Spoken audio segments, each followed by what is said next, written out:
Dr. Maya Collins knelt beside the strange blue crystal that pulsed with soft light.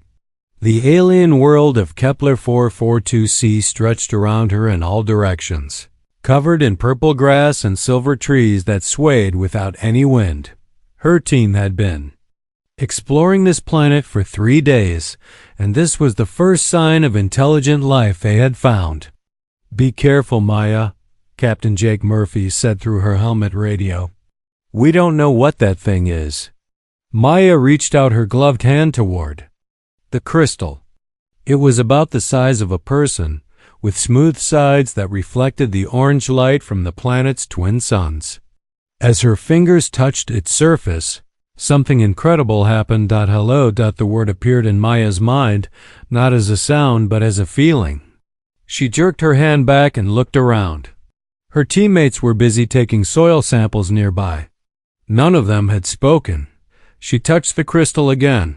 "You can hear me," the voice said. "This is new. Others who came before could not hear me." Maya's heart raced. She was talking to an alien. Actually talking to it, not using the translation computers that usually helped humans speak with other species. This was direct communication, mind to mind. "Who are you?" Maya whispered. "I am keeper of memories for my people. We have lived in these crystal forms for thousands of your years. We thought no other species could share thoughts with us." Maya pulled her hand away and stood up. Her legs felt shaky. She had studied alien life for 10 years, but nothing had prepared her for this. She looked at her team. Lieutenant Pete Adams was running scans with his equipment. Dr. Linda Park was collecting plant samples. None of them knew what had just happened. "Captain Murphy," Maya said into her radio, "I need to speak with you privately." Jake walked over to her. Through his helmet's clear face shield, she could see his worried expression. "What's wrong? You look like you've seen a ghost." "I think I can communicate with this crystal being." Without any translation equipment, Jake stared at her. "That's impossible. The translation computers barely work with most alien species. Direct mind contact has never been recorded." Maya touched the crystal again. The alien's thoughts flowed into her mind like warm water. It showed her images of its people, living peacefully on this world for centuries. They were energy beings who had taken crystal form to protect themselves from radiation storms that swept across their planet every few years. "It's showing me their history," Maya said. "They're peaceful. They've been alone for so long." Jake shook his head. "Maya, you might be having some kind of reaction to the planet's atmosphere. Let's get you back to the ship." But Maya knew this was real. Over the next hour, she learned more about the crystal beings than all their scanning equipment could have discovered in months. They called themselves the Eternal Ones. They had vast knowledge of the galaxy stored in their shared memory networks. They had seen other species come and go, but none had ever been able to speak with them directly. When the team returned to their ship, the Starwalker, Maya couldn't stop thinking about what had happened. She sat in her small quarters, staring out the window at the alien world below. Had she really communicated with an alien mind? Or was Jake right about some kind of atmospheric effect? The next morning, they explored a different part of the planet. Maya found another crystal being, this one green instead of blue. The moment she touched it, the connection formed again. "You are the one who spoke with Memory Keeper yesterday," it sighed. "Word has spread among our people. We are excited to finally have someone to talk with." This crystal being called itself Life Watcher. It had spent centuries observing the animals and plants on their world. Through their connection, Maya could feel its joy and curiosity about the natural world. It was like talking to the most enthusiastic scientist she had ever met. That afternoon, they discovered a small creature that looked like a cross between a rabbit and a bird. It had soft purple fur and tiny wings that couldn't lift its body off the ground.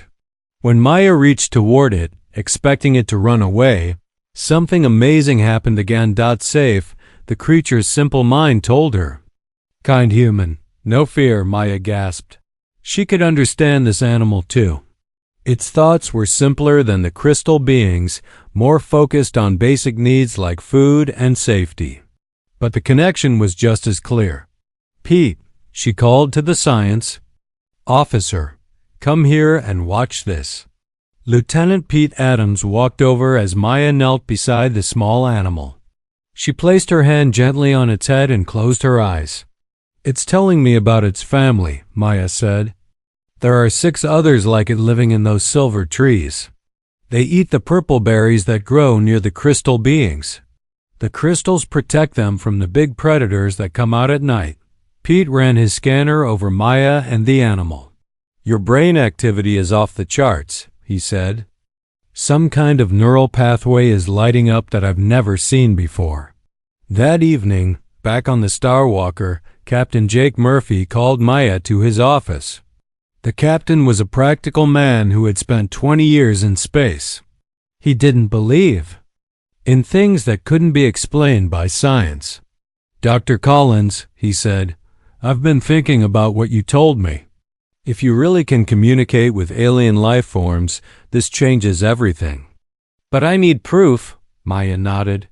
I understand your doubt, Captain. I can barely believe it myself. Jake leaned forward in his chair. Tomorrow we're going to test this properly. Dr. Park has found 3 different types of alien creatures. If you can tell us things about them that we couldn't learn any other way, then maybe we'll know this is real. The next day, Maya proved her ability beyond any doubt. She spoke with flying creatures that looked like jellyfish, telling the team about their migration patterns. She communicated with underground worms that revealed the location of rare minerals. Each time, her information was correct when they checked it with their equipment. Pete Adams worked late into the night, studying Maya's brain scans. I think I know what's happening, he told her. You have some kind of mutation in your neural pathways. Your brain can pick up and interpret bioelectromagnetic signals that other humans can't detect. Every living thing produces these signals, but most species can't understand each other's patterns. Maya felt a mix of excitement and fear. If Pete was right, she might be the first human who could truly communicate with any living creature in the galaxy. But what did that mean for her future? As she lay in her bunk that night, Maya had no idea that her discovery would soon become humanity's greatest weapon in a war they didn't even know was coming. Far across the galaxy, the Zephyrian Empire was preparing to invade human space, confident that no species could stand against their mighty fleets and enslaved armies. They had never encountered someone like Maya Collins. 3 months after leaving Kepler 442c, Maya Collins sat in the communication room of the Starwalker, her eyes closed in deep concentration. Captain Jake Murphy had given her this private space to practice her strange new ability. What had started as simple communication with individual creatures had grown into something much more powerful. Maya could now sense living minds across vast distances. She called it the network because it felt like plugging into a galaxy-wide web of consciousness that connected all living things. The sensation was overwhelming at first, like trying to listen to a million conversations at once. But she was learning to focus on specific signals. Today, she was picking up something troubling. Fear, pain, anger. The emotions came from creatures light years away, but Maya could feel them as clearly as if they were in the same room. She opened her eyes and found Lieutenant Pete Adams watching her with concern. What did you see? Pete asked. He had become Maya's closest friend on the ship, helping her understand the science behind her gift while she learned to control it. Something's wrong, Maya said. There are creatures out there who are suffering. They're being forced to do things against their will. Before Pete could respond, alarms began blaring throughout the ship. Captain Murphy's voice crackled over the intercom. All hands to battle stations. We have incoming vessels of unknown origin. Maya and Pete rushed to the bridge, where the main screen showed dozens of massive alien ships dropping out of hyperspace. The vessels were dark and angular, bristling with weapons that Maya had never seen before. "They're not responding to our communications," reported Communications Officer Lisa Ward. "They're just sitting there watching us." Captain Murphy stood in the center of the bridge, his jaw tight with tension. Sensors show over 50 ships. Each one is 3 times the size of the Star Walker. If they wanted us dead, we'd already be space dust. Maya closed her eyes and reached out with her mind, trying to sense the alien crews aboard those ships. What she found made her stomach turn. "Captain," she said, "those ships are full of different alien species, but they're not working together by choice. Most of them are slaves. I can feel their fear and hatred toward their masters." "Masters?"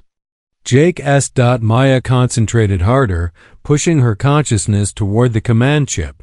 She found minds that felt different from the others. Cold, calculating, reptilian. "The ones in control call themselves Zephyrians," Maya said. "They're using enslaved aliens to crew their ships.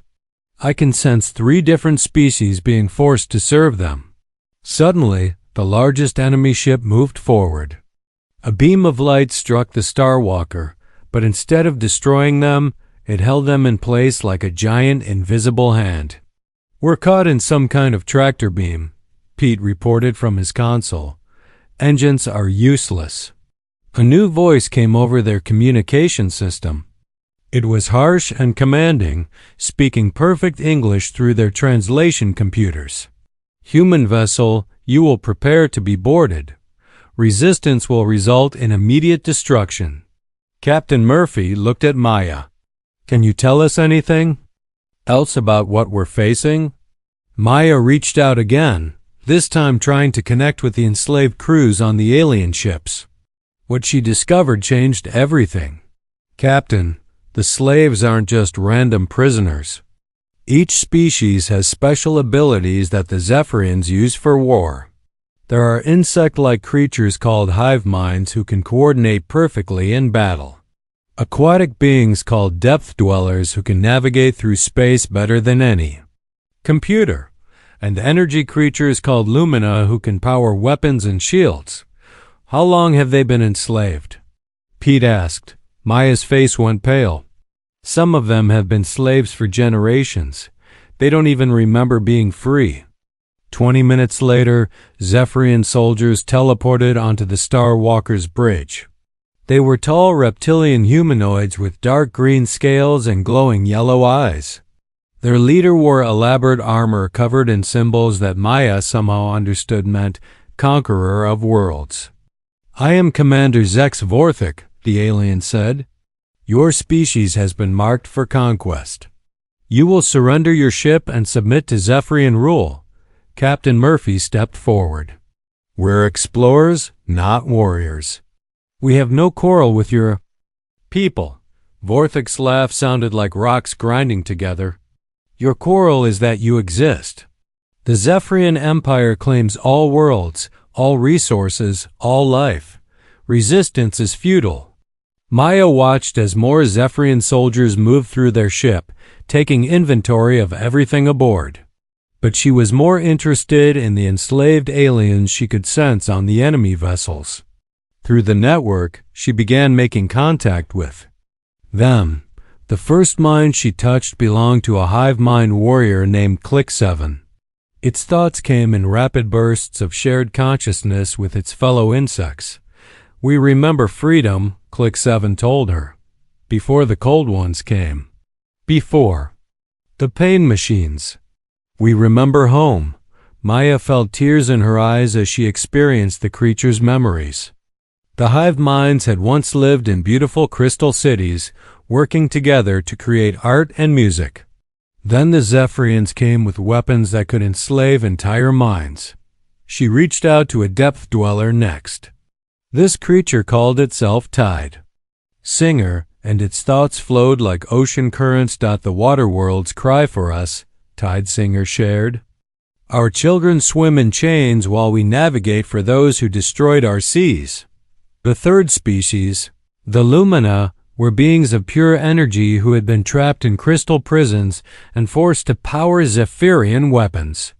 One called Starflame sent Maya images of its people dancing as pure light before the conquest came. All three species had the same message. They hated their masters and dreamed of freedom, but the Zephyrians used pain machines and mind control to keep them obedient. Maya realized something important. The Zephyrians had built their empire by enslaving species with special abilities, but they had made one crucial mistake. They had never learned to properly communicate with their slaves. They used fear and pain to control them, never realizing that the enslaved beings could still think and feel and hope. Over the following days, as the Starwalker was taken to a Zephyrian prison world, Maya secretly began organizing the enslaved aliens through the network. She taught them how to shield their thoughts from their masters while sharing information with each other. The prison world was a nightmare of gray metal and constant surveillance. Maya and her crew were locked in cells alongside hundreds of other humans who had been captured during recent raids on Earth's outer colonies. But even here, Maya could sense enslaved aliens working as guards and maintenance crews. "We have to do something," Captain Murphy whispered during their brief exercise time in the prison yard. "They're planning to attack Earth itself." I heard the guards talking about a massive invasion fleet. Maya nodded.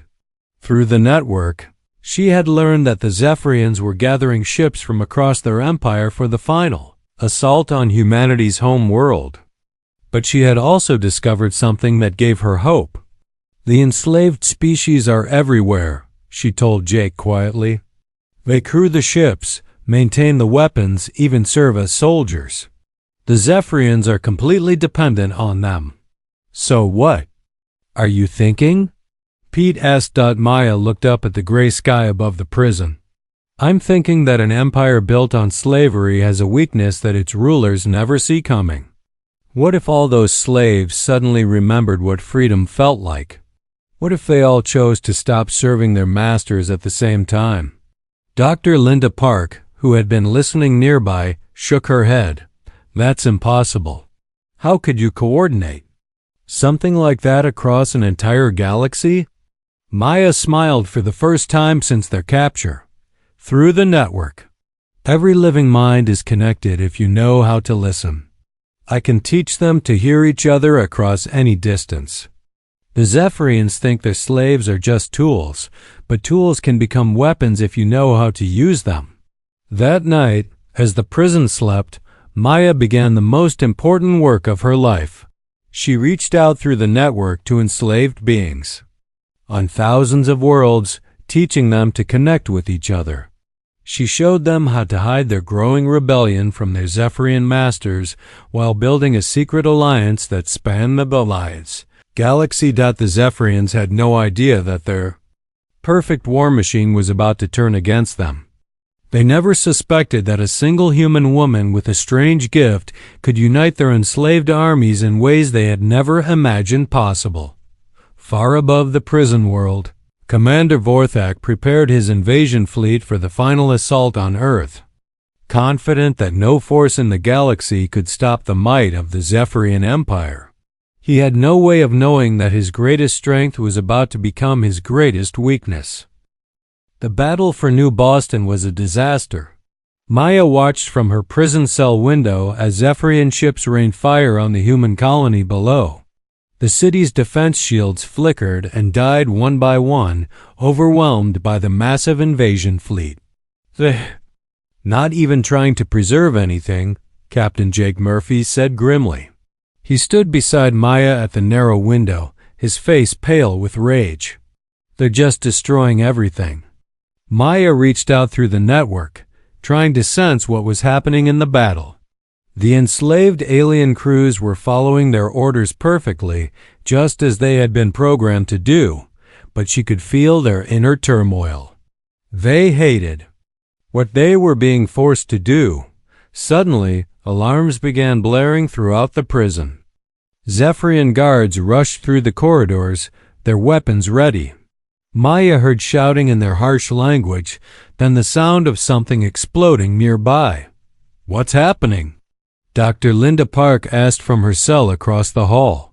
Before anyone could answer, the door to Maya's cell hissed open. Commander Zex Vorthek stepped inside, flanked by two heavily armed guards. His yellow eyes glowed with anger. "Dr. Maya Collins," he said, his voice like grinding metal. "You will come with me. Now." Maya's heart pounded as the guards dragged her from her cell. Jake shouted her name, but there was nothing he could do. She was taken through the prison's twisting corridors to a shuttle bay, then flown up to Vorthek's command ship. The ship was massive inside, with corridors that seemed to stretch forever. Maya saw enslaved aliens everywhere, working at control panels, carrying supplies, maintaining weapons. Most were hive minds, their insect bodies moving with perfect coordination. But she could sense their hidden thoughts through the network. "Sister speaks to us," one of them whispered in her mind. Sister who brings hope. Maya was brought to a large chamber at the heart of the ship. The walls were covered with screens showing the battle below. Commander Vorthek dismissed his guards and turned to face her. "Sit," he commanded, pointing to a chair in the center of the room. Maya remained standing. "Why did you bring me here?" Vorthek's laugh was cold and cruel. "Because you are causing problems, Dr. Collins. My enslaved crews have been acting strangely. Small acts of defiance. Slight delays in following orders. Equipment failures that should not happen." Maya tried to keep her face calm, but her heart was racing. Had the Zephyrians discovered her work with the network? "I don't know what you're talking about," she said.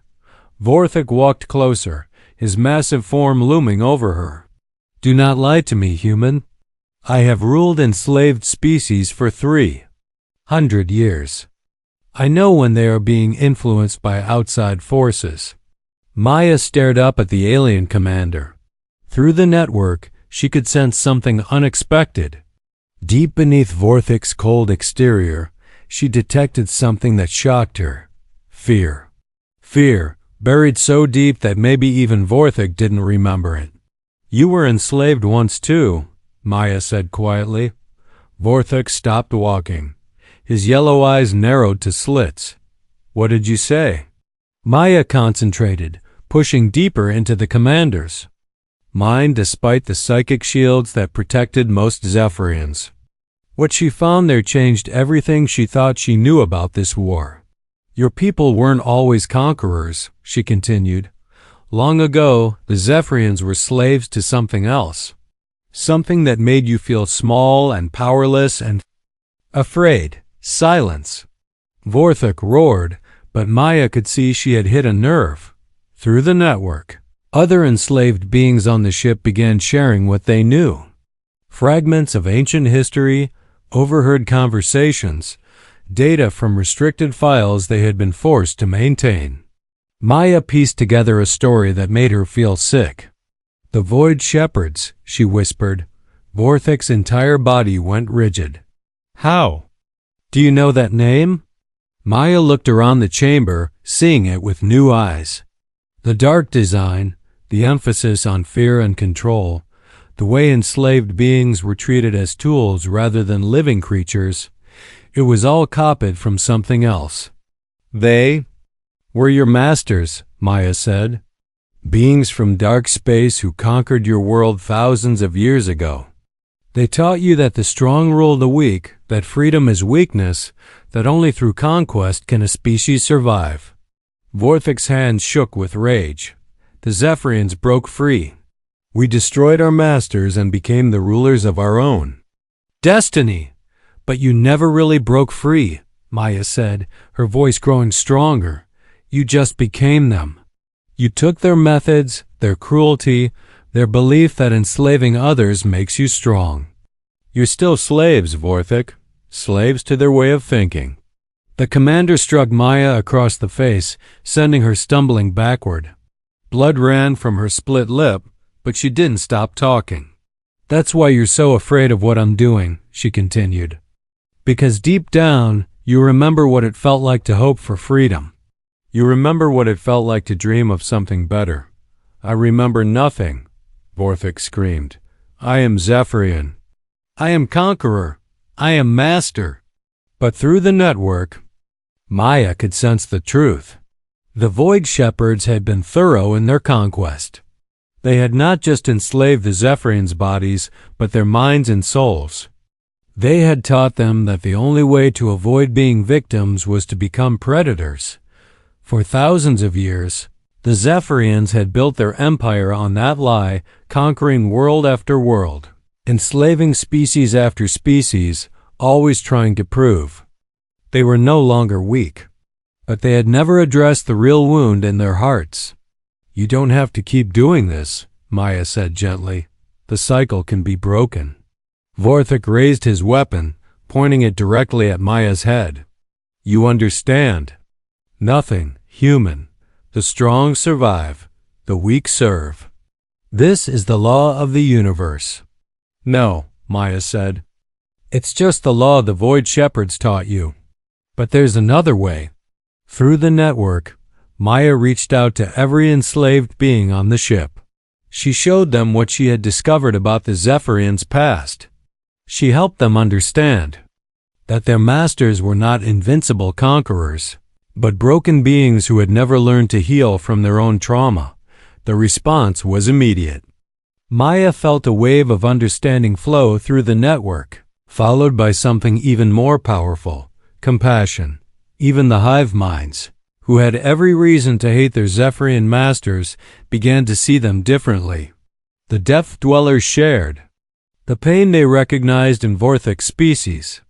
The Lumina, beings of pure energy and emotion, offered healing light to minds that had been darkened by centuries of violence. "What are you doing?" Vorthik demanded. "My crews are not responding properly. The ship systems are fluctuating." Maya smiled despite the blood on her lips. "I'm showing them the truth. About you, about themselves, about what's really possible when beings choose cooperation over conquest." Alarms began sounding throughout the ship. On the screens around them, Maya could see that the battle below had changed. Zephyrian vessels were breaking formation, their enslaved crews no longer following orders with perfect obedience. "Stop this," Vorthik ordered, but Maya could hear the fear in his voice. The same fear his people had carried for thousands of years. "I can't stop it," Maya said. "It's already begun. All across your empire, enslaved beings are remembering who they used to be. They're choosing freedom over fear." Through the network, Maya felt the liberation spreading like wildfire. On ship after ship, enslaved crews were laying down their weapons, refusing orders, and reaching out to help each other. The great Zephyrian war machine was grinding to a halt as its foundation crumbled. Vorthik raised his weapon again, his finger tightening on the trigger.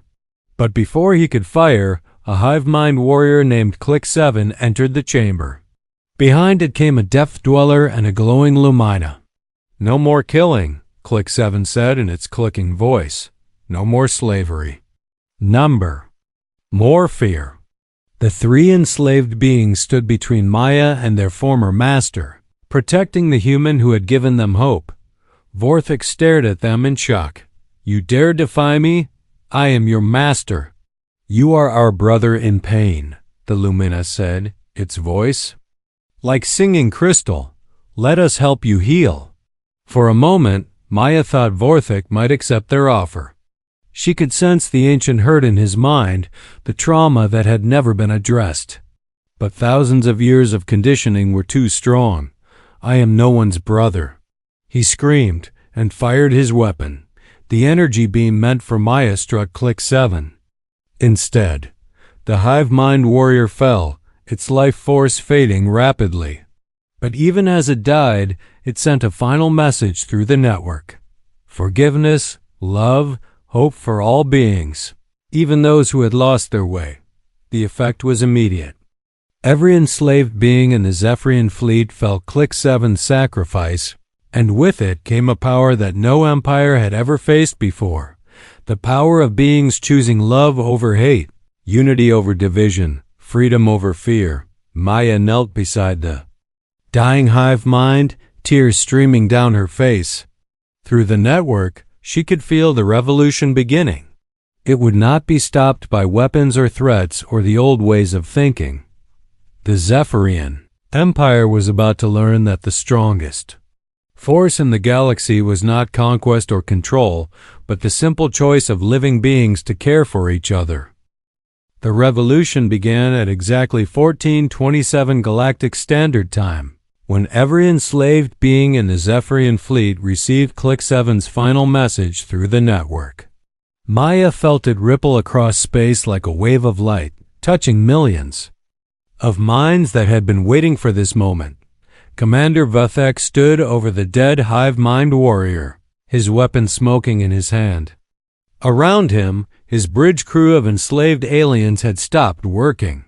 They stood at their stations, no longer following orders, their minds finally free. "Get back to work," Vorthik screamed. "I am your master." But the Death Dweller at the navigation console simply turned to face him. "We remember who we were before you came," it said in its flowing voice. "We choose to be that again." Maya struggled to her feet, her heart breaking for Click 7 but filled with hope for what was happening. Through the network, she could sense the awakening spreading to every corner of the Zephyrian Empire. On the prison world below, Captain Jake Murphy watched through his cell window as the battle suddenly changed.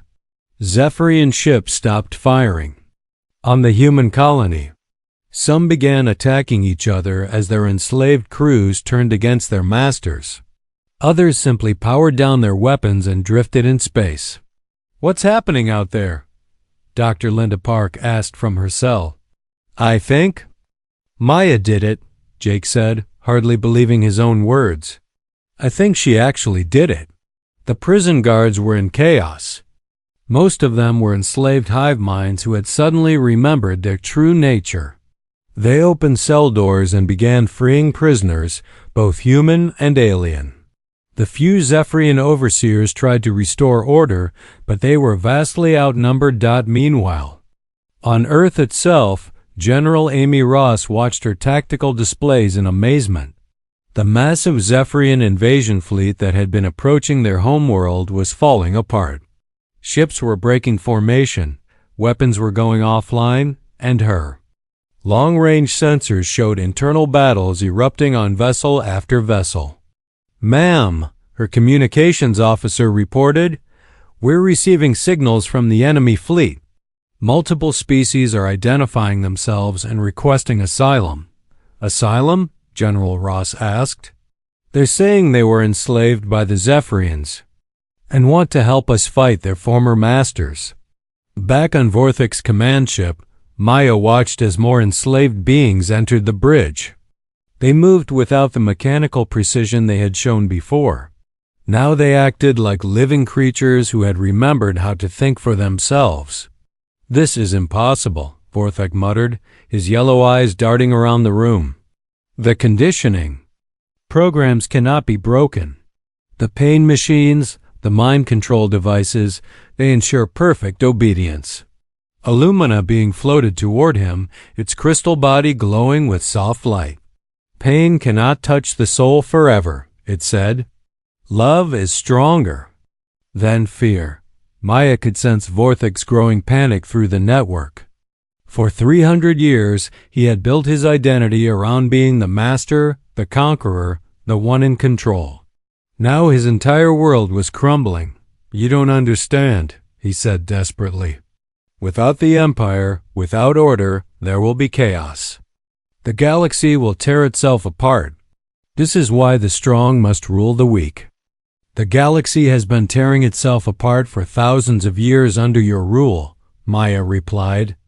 "Maybe it's time to try something different." Through the network, Maya began coordinating the liberation.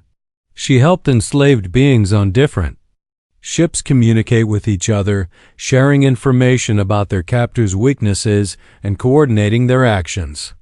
It was like conducting a vast orchestra where every instrument was a living mind choosing freedom. On the Zephyrian homeworld, ancient slave factories suddenly went silent as their workers simply walked away from their posts. The great war machines that had churned out weapons for conquest ground to a halt. Even the Zephyrian civilians, who had supported the Empire without question, began to wonder if there might be another way to live. But the revolution was not without cost. Many Zephyrian commanders, like Vorthek, chose to fight rather than accept the change. They activated self-destruct systems, destroyed their own ships, and killed enslaved beings rather than let them go free. Maya felt each death through the network, a sharp pain that reminded her of the price of freedom. "We have to stop the killing," she told the freed beings around her. The hive mind who had replaced Click 7 stepped forward. "How do we stop those who choose violence over peace?" Maya thought about everything she had learned through the network. The Zephyrians were not evil by nature. They were trapped in a cycle of trauma and violence that went back thousands of years. Breaking that cycle would require something more than force. "We show them what they've forgotten," Maya said. "We help them remember who they were before the Void Shepherds broke them." It was the most difficult thing Maya had ever attempted. Through the network, she reached out to Zephyrian minds across the galaxy. Instead of fighting their psychic shields, she offered them something they had never expected. Understanding. Maya showed them images of their own history, from before the conquest. The Zephyrians had once been a peaceful species focused on art and philosophy. They had created beautiful cities and lived in harmony with their world's natural cycles. The Void Shepherds had not just enslaved their bodies, but had deliberately destroyed their culture and identity. "This is what you lost," Maya whispered through the network. "This is who you really are."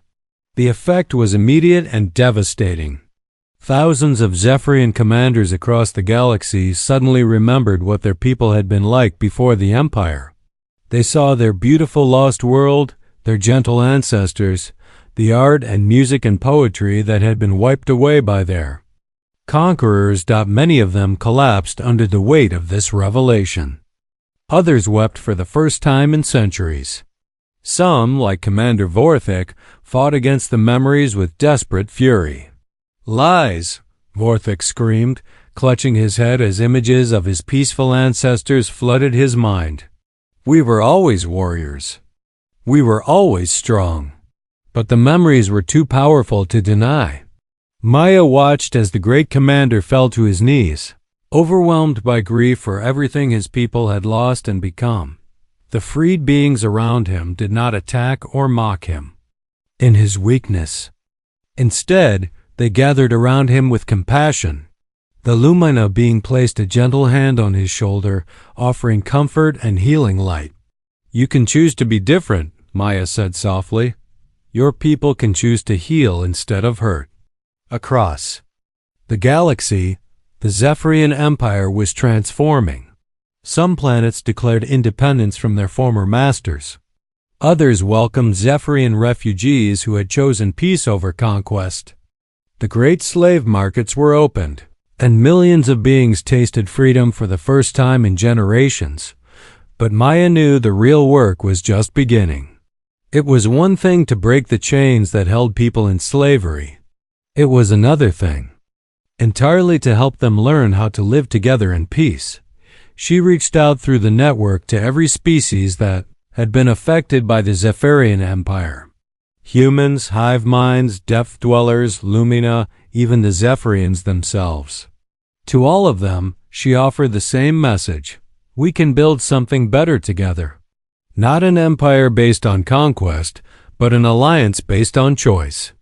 A place where every species can be themselves while working together for the good of all. The response was overwhelming. Billions of minds reaching out across space, offering friendship and cooperation instead of domination and fear. Maya felt their hope and determination flowing through the network like a river of light as she stood on the bridge of what had once been a Zephyrian warship. Surrounded by beings from a dozen different worlds, Maya realized that humanity's greatest gift to the galaxy was not technology or military might. It was the simple idea that different species could understand each other, care for each other, and choose to build something beautiful together. The age of conquest was ending. The age of cooperation was about to begin, but first they had to make sure that the old ways could never return. Maya looked at Commander Vorthik, who was still weeping for his lost people, and 1 year after the Great Awakening, Maya Collins stood on the observation deck of Freedom Station, watching ships from dozens of worlds arrive for the first Galactic Unity Summit. The massive space station orbited Earth, built by cooperative effort from every species, and the new Alliance. Captain Jake Murphy joined her at the window, his face showing the stress of the past year. "Sometimes I still can't believe it worked," he said. "An entire empire collapsed in less than a week." Maya nodded, but her expression was thoughtful. "The easy part was breaking the chains," she said. "Teaching everyone how to live together has been much harder." It was true. The collapse of the Zephyrian Empire had freed billions of beings, but it had also created chaos across the galaxy. Some species wanted revenge against their former masters. Others didn't know how to function without being told what to do every moment of their lives. Many worlds had fallen into civil war as different groups fought over resources and territory. Maya had spent the year traveling through space, using the network to help mediate conflicts and teach beings how to communicate with each other. It was exhausting work, but gradually things were getting better. "The hive minds have been the biggest help," Lieutenant Pete Adams said as he approached them. He now served as Maya's scientific advisor, studying how the network could be used to prevent future conflicts. Once they remembered how to think as individuals while staying connected to their group mind, they became natural diplomats.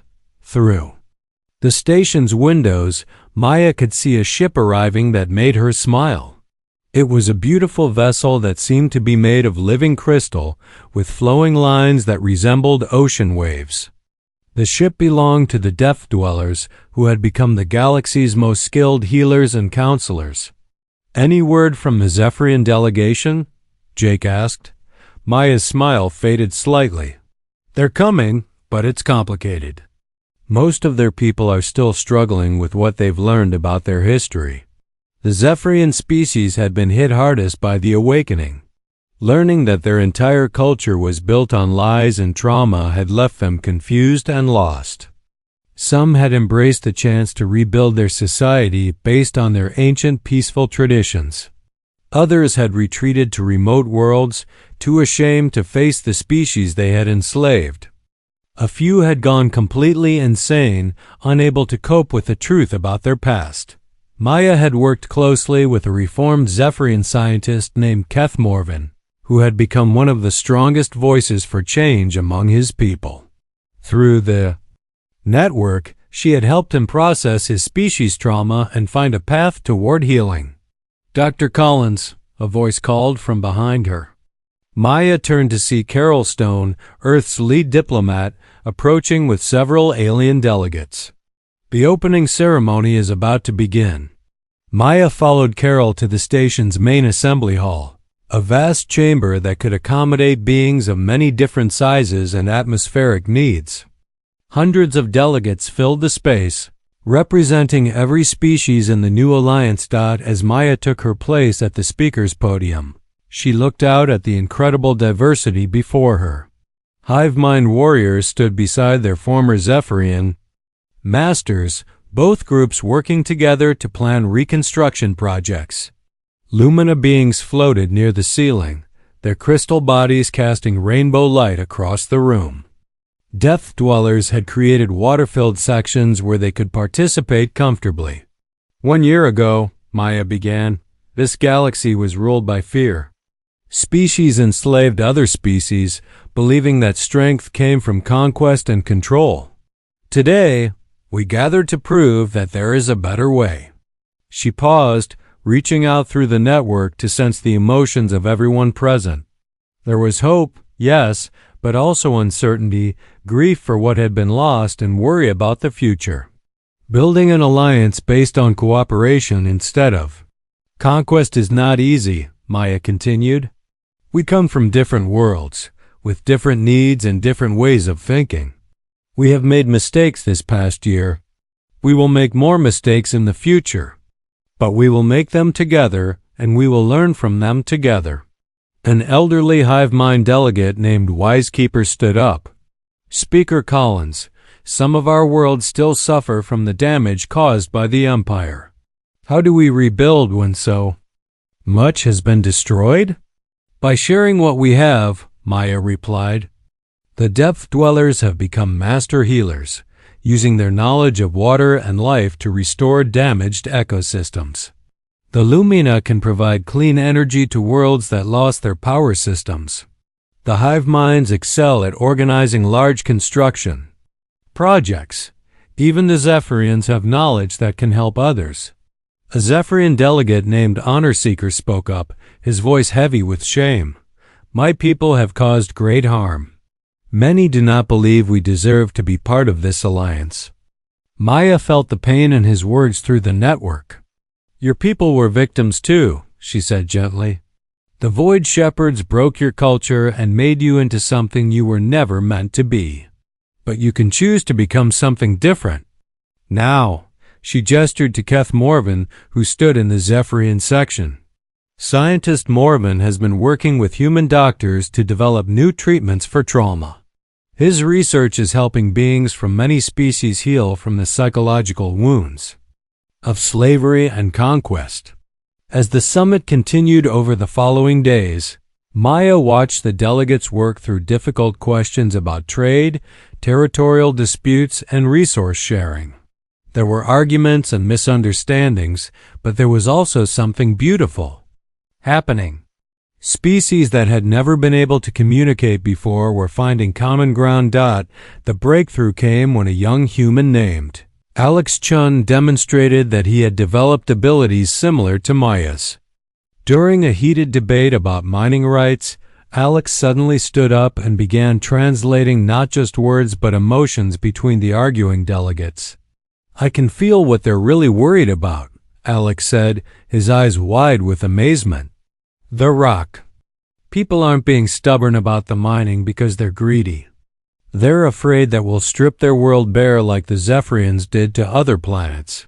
Maya smiled as she watched Alex help the delegates understand each other's true concerns. She had been training several beings who showed similar gifts. But Alex was the first to use his abilities in such a public setting. Dr. Linda Park, who now ran the Alliance's new Academy for Interspecies Communication, approached Maya during a break in the sessions. We've identified 12 other individuals with network abilities, she reported. 6 humans, 3 hive minds, 2 Lumina, and even 1 reformed Zephyrian. Good, Maya said. The more beings who can help others communicate, the stronger our alliance will become. The summit's final day brought an unexpected visitor. A ship of unknown design arrived at the station, and its occupant requested permission to address the assembly. Maya reached out through the network, but couldn't sense the alien's mind at all. The being that entered the assembly hall was unlike anything Maya had ever seen. It was tall and graceful, with skin that seemed to shift between different colors, and eyes that held depths of wisdom and sadness. I am called Memory Holder, the being said in a voice that somehow spoke directly to each delegate's mind in their own language. I represent the Eternal Watchers, who have observed this galaxy for millions of years without interfering.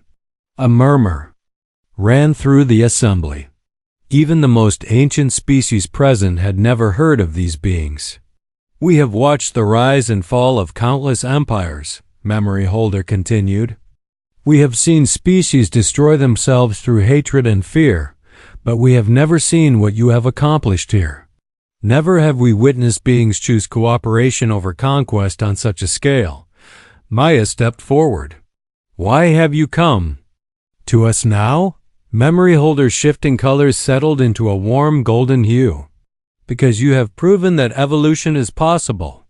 Not just biological evolution, but spiritual and social evolution. You have shown that the strong can choose to protect rather than exploit, that different species can understand each other despite their differences.